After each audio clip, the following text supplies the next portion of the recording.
যে কোরআন আজ আমাদের কাছে অবহেলিত। আপনি দেখেন,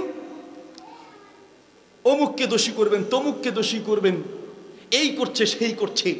হ্যাঁ, এগুলোর বিরোধিতা আমরা করি। শিক্ষা ব্যবস্থায় উল্টা পাল্টা ঢুকানো হয়েছে, শরীফ থেকে শরীফার গল্প ঢুকানো হয়েছে, কথা বলে ঠিক কিনা? এটার বিরুদ্ধে ওলামায়ে কেরাম কথা বলছেন এবং প্রশাসন ব্যবস্থা নিয়েছেন, এটা নিয়ে কথা চলছে। ভাইরা আমার, আমরা যদি সত্যিকার অর্থে আল্লাহর কোরআনকে গুরুত্ব না দেই, এই কোরআনের শিক্ষা এমনিতেই উঠে যাবে, ঠিক কিনা? দোষ ওদের কেন দেন? ইসলাম বিদ্বেষীরা বসে নাই, বসে আছে। গত কয়দিন আগে ভারতে রাম মন্দির উদ্বোধন হয়েছে। এই রাম মন্দির কি ছিল জানা আছে? এই রাম মন্দিরটা বাবরি মসজিদ ছিল। বাবরি মসজিদ ছিল। সেই মসজিদ ভেঙে মন্দির করা হলো। ভাইরা আমার, আপনি হয়তোবা সেটা নিয়ে কিচ্ছু আপনি করতে পারবেন না, আমিও করতে পারবো না। তবে আপনার এলাকার মসজিদটাকে তো আবাদ করা আপনার উপরে দায়িত্ব ছিল। সেই মসজিদের কি খবর? কথা বলেন। সেই মসজিদের কি গুরুত্ব আপনার কাছে আছে? কি গুরুত্ব আছে? এক এক করে মসজিদ আমাদের হাত ছাড়া হচ্ছে, কোরআন হাত ছাড়া হচ্ছে। অন্যদের দোষ দেওয়ার আগে নিজের খবরটা নেন, নিজের খবর নেন। অন্যরা ইসলাম গবেষণা করে মুসলমান হয়, আর আপনি মুসলমান।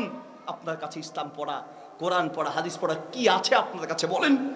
আপনারা জানেন কিনা জানি না। কি দিয়ে আপনাকে বুঝাই? যিনি সর্বপ্রথম বাবরি মসজিদে আঘাত করেছিল, বাবরি মসজিদটা ভাঙার জন্য যিনি প্রথমে মিনারে উঠেছিল, তার নাম ছিল বলবীর সিং। এই বলবীর সিং, সে মাশাআল্লাহ 6 মাস পরে ইসলাম গ্রহণ করে মুসলমান হলেন, ইসলাম নিয়ে গবেষণা করে। আল্লাহু আকবার।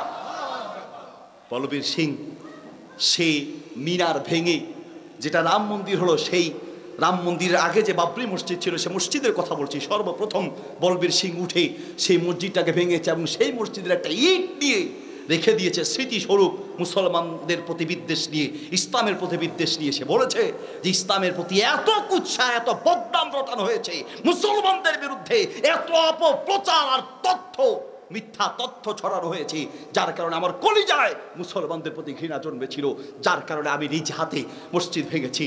কিন্তু এই মসজিদ ভাঙার অপরাধটা করার পরে আমি দীর্ঘদিন পর্যন্ত অনুতপ্ত হয়েছি। ঈমান কাকে বলে? ঈমান আসার পরে আমি বহুদিন রাতের পরে রাত সেজদায় পড়ে কেঁদেছি। মালিক, আমি এত বড় অন্যায় করলাম, যেই অন্যায় পৃথিবীর হয়তো কেউ করে নাই, আমি সর্বপ্রথম করলাম। মালিক, আমি কিভাবে সাহায্য পেতে পারি, কিভাবে তোমার ক্ষমা পেতে পারি? সর্বশেষ বলবীর সিং সে ইসলাম গ্রহণ করার পরে সিদ্ধান্ত নিয়েছেন, আমি অসংখ্য মসজিদ করব। তার নিয়ত ছিল 100 মসজিদ সে নির্মাণ করবে। অবশেষে 2021 সালে সে দুনিয়ার থেকে বিদায় হয়েছে। আল্লাহ সুবহানাহু ওয়া তাআলা এই একজন ব্যক্তির মাধ্যমে 91টি মসজিদ স্থাপন করিয়েছেন। আল্লাহু আকবার। 91টা মসজিদ তিনি স্থাপন করেছেন। ওই যে একটা ভেঙেছেন, শুনে রেখো, তোমরা একটা ভাঙবে, একটা গুড়িয়ে দিবে, আল্লাহ লক্ষ লক্ষ করবে, ঠিক কিনা?